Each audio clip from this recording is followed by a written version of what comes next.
As you're going through the front nine, are you thinking, we might have something magical in the works here on a Sunday? Well, I thought, the goal today was to get to double digits and, get something positive. Like I was saying yesterday, get something positive going into the Open. And I got to double digits. I just didn't stay there. But overall, it was a great day. I hit the ball really well and made some nice putts. Certainly the goal to win the tournament, but what are the aspects of your game that you saw improvement on and headed in the direction that you were looking for this week? Well, each day I got a little bit more crisp. I made a few mistakes and didn't keep the card as clean as I'd like. A couple loose iron shots here and there, but overall I drove it great this week. I just need to clean up the rounds and make sure that I don't drop 2 shots. I made a couple doubles this week, and those hurt. Thank you. Question. Case of what if this week a little bit up? Not only today. Yeah, it obviously it could have been a little bit better for sure. Going into today, I was never going to win the tournament, but I was hoping I could get something positive going into the Open. I was able to accomplish that, which is great, and get some nice positive momentum going into a nice practice week. Tiger, what is the balance now between preparation and sort of maintenance for your body and everything? How do you weigh? How do you feel going into this week before the U.S. Open? Well, I feel a lot better. That's always going to be the trick going forward. I'll never be able to play as much as I used to, and just trying to balance that and being prepared and sharp. And with a condensed season for the first time. This is our first go-around at a new condensed season, so trying to figure out the playing schedule, trying to get a good balance of that and being prepared, and also taking care of the body is, it's new. This year is new to all of us, and we're all trying to figure it out. Tiger, what's going to be the biggest key to minimizing the mistakes that you had this week as we look to that one? Yeah, as I said, I drove great this week. I hit the tee shots I wanted to. I hit a couple loose iron shots, and fairway bunker game wasn't very good. Caught a couple lips coming out of there, but I hit 14 is a perfect example. I had 2 wedges in there the last couple of days and ended up walking away with 2 bogeys. And so, those are loose things that you can't afford to have happen in an Open. And if I can clean those up, I should be all right. What happened on 14 there? Was that a gust of wind? Or No, I was right in between clubs. I was between pitching wedge and sand wedge, and I tried to just hit a soft little clippy cut with a wedge, and I hit it way too flat, and it was hot, and I was trying to hit a soft one in there. When you start to make go ahead. What's it feel like being in this condensed schedule the first go-round? Not figuring out what tournaments to play, but I think it was Justin Rose who said the Masters, you usually have 2 months off. Correct. Put majors out of your head. Yeah.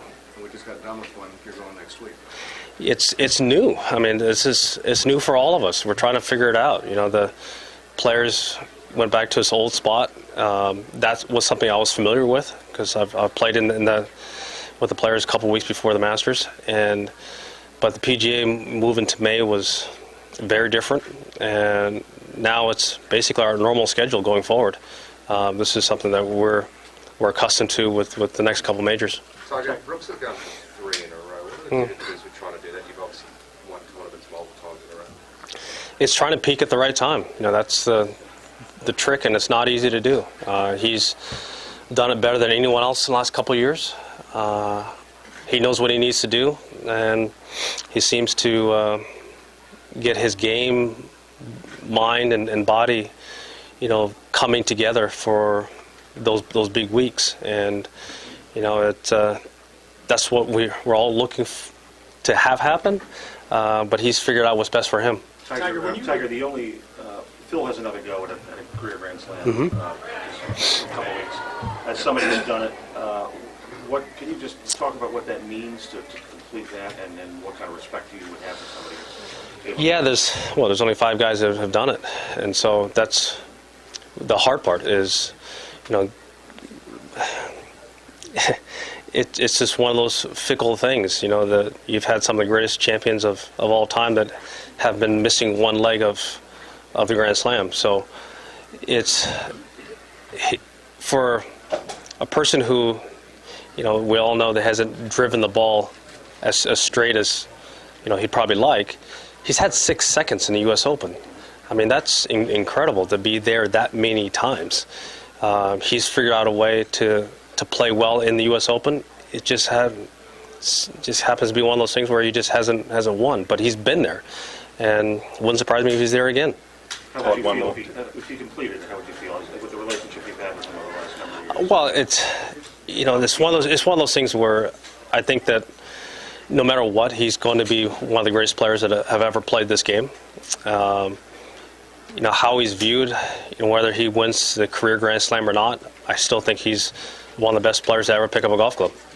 When you go into a major championship, do you pay attention at all to the list of favorites, and no matter where you are on that list? No, because it's 1 week, and whether you're favored or not, it doesn't really matter.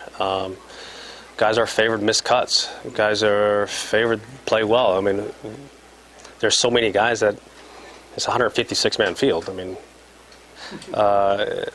it's just you worry about your own game and trying to get there and come the back nine on Sunday, trying to figure that out. And that's one of the tricks. That's one of the more difficult things to do. So you don't break down the field at all?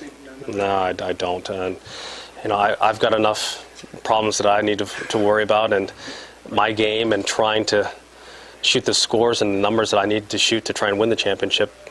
My responsibility is to try and get myself there.